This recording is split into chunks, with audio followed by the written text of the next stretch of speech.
아침을 시작하는 슬기로운 방법. 오늘 내게 이로운 뉴스. 노영희의 출발 새 아침 슬기로운 인터뷰. 네, 오늘부터 2차 등교 수업이 시작이 됐습니다. 300만 명 가까운 학생 그리고 유치원생들이 집단 생활을 시작하는 건데요. 아이들이 어릴수록 부모님들의 걱정은 정말 끊이지 않고 발생하는 것 같습니다. 학교 내 감염을 어떻게 차단시킬 수 있을지, 어떻게 하면 우리가 좀 더 불안하지 않고 안전하게 생활할 수 있을지, 대한소아감염학회 홍보이사이자 고대 안산병원 소아청소년과 김윤경 교수 연결해서 자세한 이야기 나눠보겠습니다. 교수님 안녕하세요. 네, 안녕하세요. 네, 오늘부터 2차 등교가 시작이 됐습니다. 고3 네. 학생들 1차 등교할 때도 사실은 상당히 불안해하고 청원을 통해서라도 연기 좀 해달라 이런 얘기가 많았는데요. 이 2차 등교 해도 됩니까? 글쎄, 잠깐만.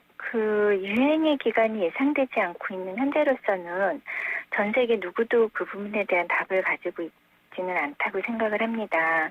학계 폐쇄는 이전에 인플루엔자 대유행 시기에 학계 폐쇄를 유행 초기에 적절히 시행한 지역에서 그 유행의 기간과 규모가 유의하게 적었다는 연구 결과를 바탕으로 하고 있는데요. 네.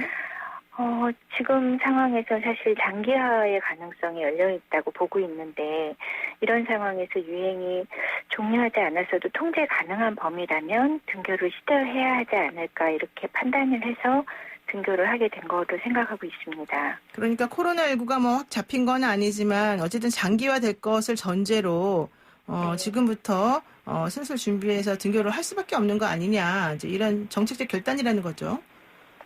네, 그렇게 보여지고 지금 현재로서는 우리나라가 일단 유행 규모가 지금은 아직은 적은 수준을 유지하고 있잖아요. 종료된 거는 아니지만요. 네네.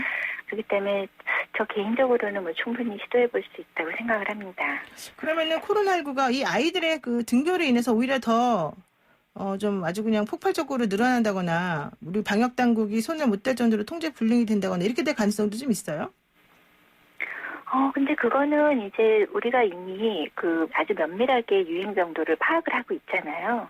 그렇기 때문에 상황에 따라서 계속 유동적으로 대처하는 것이 최선이지, 지금 미리 앞으로 어떻게 될 것이라고 예측을 하기는 어렵거든요. 네. 그렇기 때문에 현 시점에서 지금 낮은 유행 수준을 유지하고 있는 상황에서는 시도를 하고, 혹시라도 상황이 급변을 한다 그러면 또 거기에 맞게 다시 논의를 해서 또 새로운 대처를 하고, 이렇게 해서 계속 풀어나가는 과정인 거지, 지금 누구도 답을 손에 쥐고 있는 상황은 아닙니다.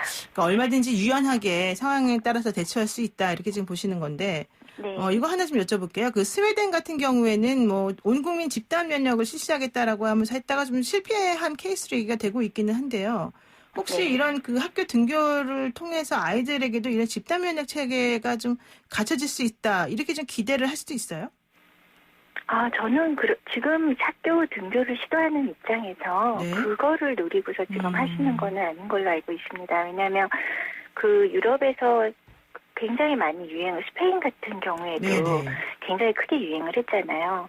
그렇지만 혈청검사나 이런 걸로 실제 어느 정도 사람들이 방어력을 가지고 있는가를 측정한 논문이 네. 얼마 전에 발표가 됐는데 10%가 안 되거든요. 네, 그렇게 7% 라고 유행이 컸는데도. 그러더라고요. 네. 예.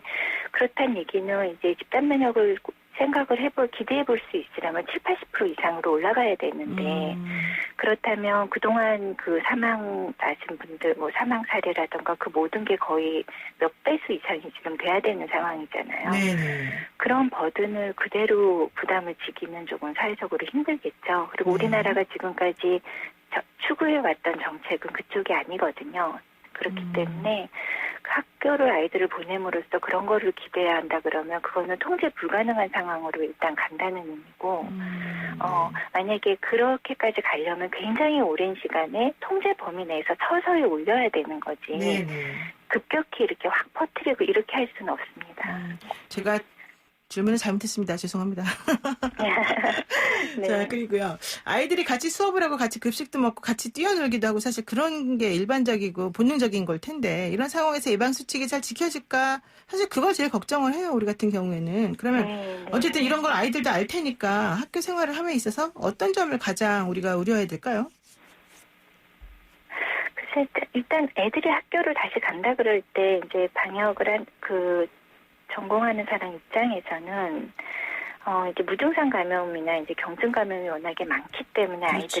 이 아이들이 이제 전파매 개체로 작용할 가능성에 대한 거거든요. 네. 근데 이제 앞부분에서 아까 같이 이 부분에 대해서는 말씀을 드린 것 같아요. 그래서 이 아이들이 학교 생활을 하면서 매개체로 작용을 하지 않으려면 결국에는 사회 내에서의 이 감염병의 발생률이 낮은 수준을 유지를 해야 되는 거거든요. 그렇기 때문에 계속 그 낮은 수준이 되도록 어른들이 같이 합심을 해서 계속 노력을 해줘야 될 것 같습니다. 네. 노력하고 손 잘 씻고 이 마스크도 틈틈이 잘 쓰고 뭐 이래야 되겠군요.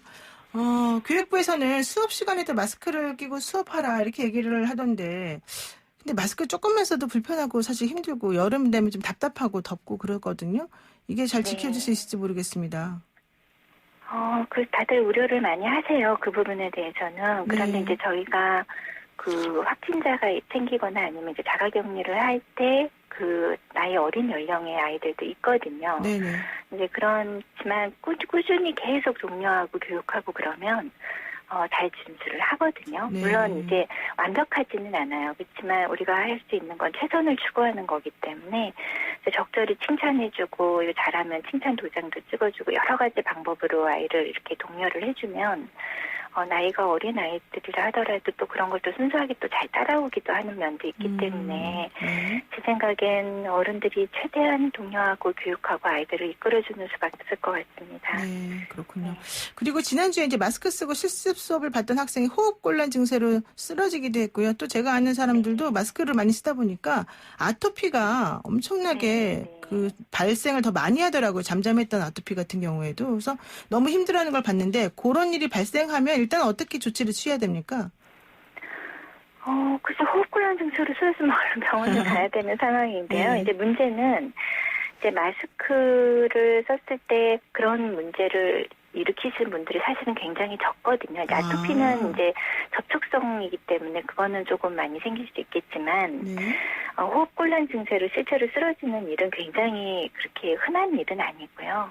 그래서 그런 거를 그래도 좀 나는 우려가 된다 이러신 분들은 중간중간에 환기가 굉장히 잘 되는 곳이요. 뭐 야외라든가 아니면 창문을 열어놓고 바깥 공기를 호흡을 한다든가 이런 식으로 마스크를 살짝 조금 지금은 이렇게 밀착을 시켜놓고 있을 텐데 그런 걸 좀 느슨하게 하고 그리고 중간중간에 이렇게 한 번씩 심호흡을 외부 공기를 이렇게 마셔주는 것도 좀 도움이 될 수 있습니다. 저도 진료보다 너무 답답한 밖으로 나가서 한 번씩 이렇게 마스크의 앞면을 건드리면 안 되고요. 옆에 고무줄 있는 부분을 좀 당겨서 이제 바깥 공기를 좀 호흡을 하고 그래서 한번 벤틸레이션을 하고 들어가고 이렇게 하시면 그게 유지하는 데 훨씬 도움이 되고요. 그다음에 미국 같은 경우에는 이제 2살 미만이거나 호흡이 좀 어렵거나 의식이 소실됐거나 스스로 마스크를 이렇게 벗기 어려운 경우에는 아예 마스크를 씌우지 말라고 그렇게 권고를 하고 있기도 합니다.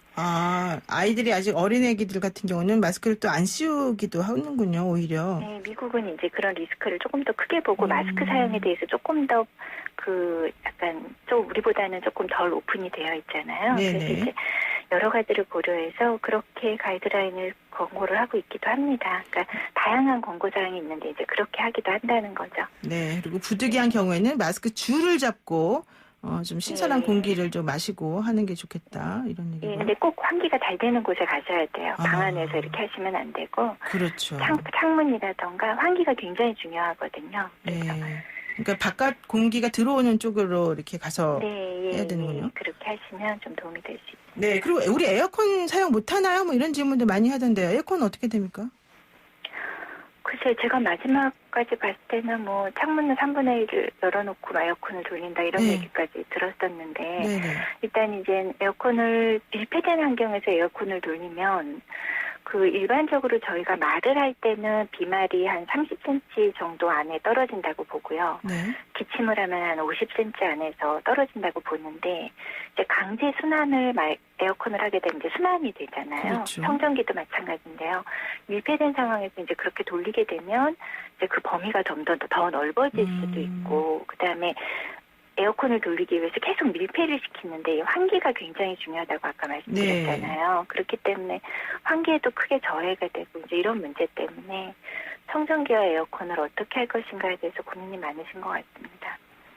그러니까 일단 에어컨을 켜더라도 그 수칙을 좀 잘 따라서 환기를 좀 시키는 상황에서 좀 에어컨을 켜고 뭐 잠깐씩 껐다 켰다 하고 이래야 되겠네요. 그러면. 네, 그거를 잘 생활해서 최선의 방법이 뭘지를 좀 찾으셔야 될 것 같습니다. 그렇습니다. 그 환경에서. 네, 그리고 소아 코로나 사실 코로나19가 처음에 발생했을 때만 해도 어린이들은 잘 안 걸린다 뭐 이런 얘기도 나왔었고요. 요즘 같은 경우 보더라도 일단 성인보다는 좀 증상이 경미한 경우가 많더라고요. 그래요? 지금까지 자료는 사실 소아가 성인 대비해서 훨씬 경증이고 그다음에 무증상 감염이 훨씬 많았죠.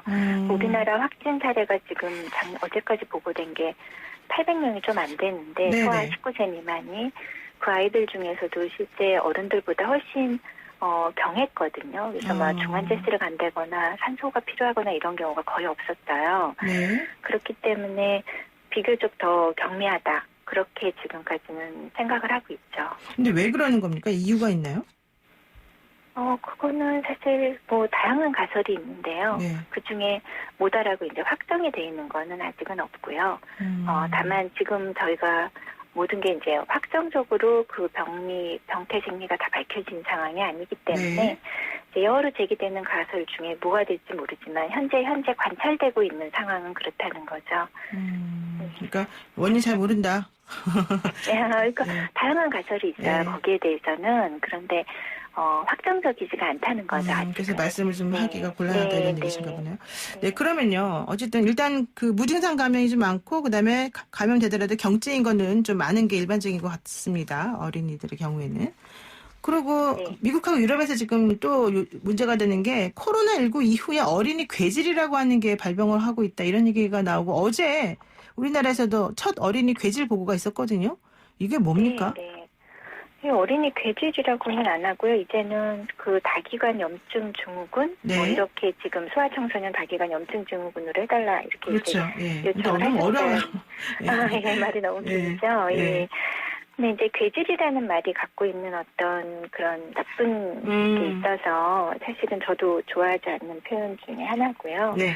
그런데 일단은 이게 일단 첫 번째로 이게 코로나와 연관성이 있다 없다가 아직 확정된 부분이 아니에요. 그래서 외국 사례에서 이제 이런 것들이 좀 의심된다. 이렇게 유럽하고 미국 쪽에서 지금 주로 얘기가 나오고 있는데 우리나라랑 일본, 중국, 대만, 싱가포르 이렇게 아시아권에서는 사실 지금 저희가 이렇게 거의 그쪽 없죠. 의사분들하고 얘기를 해도 지금 전혀 그런 것 같지 않다라고 얘기를 하고 계시거든요. 그리고 저희 나라도 지금까지 확진이 된 아이들 중에 이런 증상을 보고한 그 사례는 없었어요. 그렇기 때문에 현재로서는 모른다. 아직은 이게 연관성조차도 지금 분명하지가 않고 만약에 연관성이 충분히 의심이 되는 상황이라고 이제 판단이 된다 하더라도 현재로서는 바이러스 자체의 직접적인 감염병인지 아니면 감염이 선행하고 나서 후속으로 따라오는 질환인지도 지금 조금 애매모호한 것 같아요. 그래서 이 부분에 대해서는 조금 더 면밀하게 관찰이 필요한 단계이지 직접적으로 지금 코로나랑 문제가 있는 굉장히 큰 상황이다 이렇게 얘기하기는 어려울 것 같아요.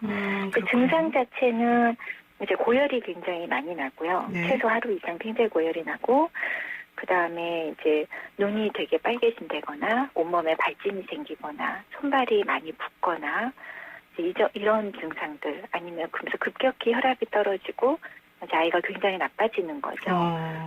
그래서 사실 소아 코로나 환자들을 저희가 중환자실에 보내는 일이 전 세계적으로 그렇게 많지가 않은데 네. 이제 기저질환이 있는 고위험군의 경우가 아닌 건강한 아이들은 사실 굉장히 드물거든요. 네. 근데 이제 유럽하고 미국에서 이거를 이상하다 이러면서 이제 보고를 했던 이유 중에 하나는 이 환자들이 상당수가 중환자실 치료를 필요로 했어요.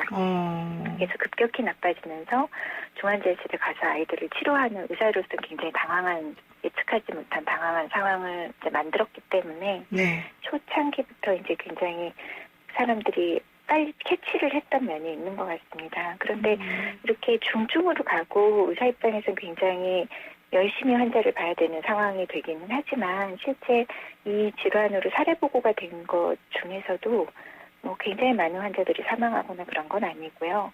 지금 사망 사례는 2-3건 정도로 보고가 되고 있는 것 같습니다. 네.